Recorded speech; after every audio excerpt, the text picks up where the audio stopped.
Bonjour Daniel Brier. Pourriez-vous nous parler de la gamme des parfums de couleurs et de l'utilisation qu'on peut faire de chacun des produits que vous avez créés?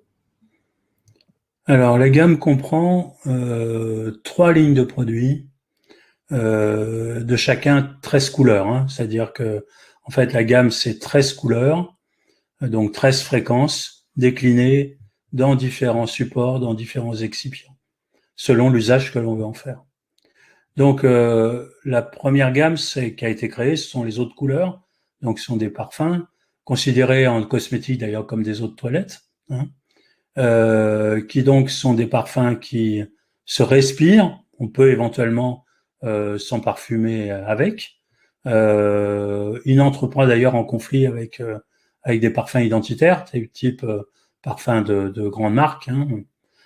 Donc le parfum n'est pas un parfum pour se parfumer, c'est en fait un support de bien-être ou de mieux-être. C'est-à-dire que le parfum de couleur va pouvoir et l'eau de couleur notamment va pouvoir réguler tous les petits maux du quotidien, un coup de fatigue, une migraine, un besoin de respirer, des problèmes de digestion, etc. En fait, il y a une vraie utilisation, je dirais, thérapeutique, hein, mais qui nécessite pas, ce n'est pas évidemment un acte médical, c'est un produit de confort, hein, en sachant que chaque fois que quelque chose devient inconfortable dans notre corps, c'est le signe avant-coureur d'un problème plus profond qui, s'il perdure, va déboucher sur des choses plus graves. Donc on est vraiment sur je dirais une action de prévention, hein, de mise en confort de l'être, hein. Et donc pour moi c'est un problème c'est un produit d'hygiène énergétique, hein, qu'on peut avoir chez soi et utiliser une couleur, une autre au long de la journée, etc. Donc c'est un support très facile à utiliser et très ludique. Donc le parfum, l'eau de couleur, on ne l'utilise qu'en olfaction. Ensuite, vous avez les huiles de couleur qui sont donc basées sur un excipient d'huile végétale, hein, un combiné d'huile végétale, qui lui est plus une huile de corps. Donc je dis pas huile de massage parce que si on disait massage, on penserait qu'il faut rentrer dans l'action du massage pour avoir un résultat, ce qui n'est pas du tout le cas. En fait, on applique cette huile sur le corps, sur certaines zones du corps ou sur la totalité du corps, et on obtient donc le même type de résultat que avec les autres couleurs, si ce n'est que passant par le derme et le derme profond, on va avoir une action plus en profondeur, et quand on met en place des protocoles de travail plus durables, on va utiliser l'huile pour avoir des résultats de fond, en fait. Et puis, vous avez les extraits de couleurs. Les extraits de couleurs, en fait, sont venus plus tardivement d'une nécessité d'action, notamment en état de crise. On a ressenti le besoin d'avoir quelque chose de plus condensé en termes de concentration d'huile essentielle pour pouvoir pallier à des états de crise, hein. Donc, les états de crise, ça peut être un eczéma, un psoriasis, une foulure, un hématome, un épanchement sanguin, une coupure, etc. Enfin, des choses ponctuelles ou travailler sur des points d'acupuncture, de digitopuncture, etc. Donc des zones plus localisées, hein. Donc ça, ce sont ce qu'on appelle les extraits de couleur. Donc les 3 gammes, en fait, eau, huile et extrait, comprennent les 13 couleurs, et selon l'utilisation qu'on va vouloir en faire, on va combiner un support ou l'autre, etc. Et souvent on combine d'ailleurs à travers des protocoles les 3, hein, selon l'usage qu'on veut obtenir. Une des choses les plus importantes de la gamme parfum de couleurs est sa qualité.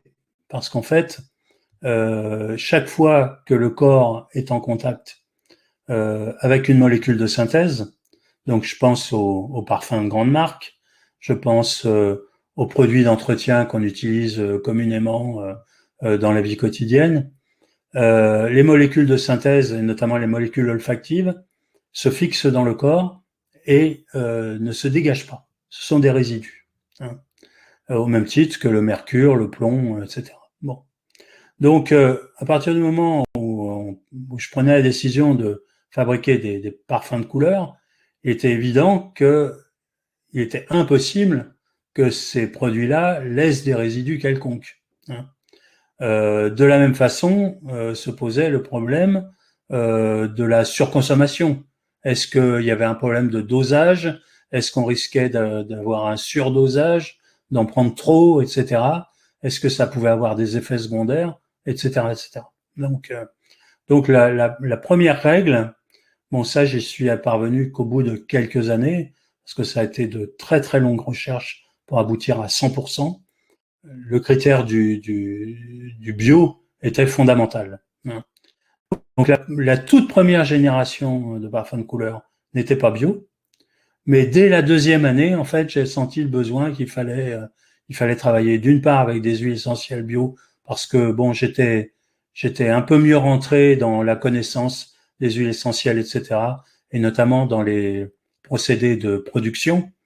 Et je m'étais rendu compte que la distillation d'huiles essentielles, enfin de fleurs non bio portant pesticides, etc., bah, ce qu'on appelle les huiles essentielles conventionnelles, hein, qu'on trouve en pharmacie, en fait, elles étaient farcies de résidus et qu'évidemment, il n'était pas question d'utiliser ça pour les parfums de couleur. Donc, très vite, j'ai abandonné le conventionnel pour passer à du bio, y compris évidemment dans les excipients qui sont 100% bio. Par contre, la difficulté des parfums de couleur, c'était d'obtenir une conservation et une stabilité de la fragrance de longue durée.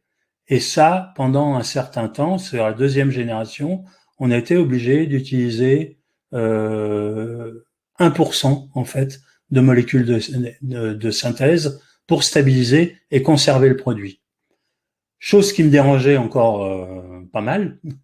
Et donc, sur la troisième génération, qui est la génération actuelle, j'ai fait de très longues recherches jusqu'à arriver à formuler donc des conservateurs et des stabilisants avec des huiles essentielles bio. Et aujourd'hui, les produits sont 100% bio, hein.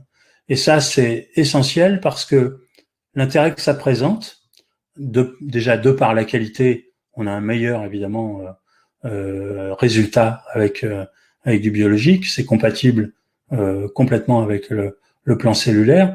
Et surtout, s'il y a des surdosages, s'il y a un excédent quelconque, etc., l'excédent de produits et l'excédent notamment de molécules d'huile essentielle est évacué par les émonctoires naturels, donc la transpiration, l'urine, etc. Et donc, on dégage ça sans aucun problème. Il y a un autre facteur de régulation qui se produit également, hein, c'est que quand on n'en a plus besoin, on oublie de s'en servir. donc là, on a une régulation automatique qui se produit, et tant qu'on est presque addict, parce qu'il y a des moments où on est addict à tel ou tel parfum, c'est que vraiment que sur le plan énergétique, le corps appelle, je dirais, cette couleur, appelle ce combiné pour alimenter en fait le déséquilibre, pour nourrir ce déséquilibre et le réguler, hein. Donc on a un produit en fait qui s'autorégule, hein, et qui ne donne aucun effet secondaire.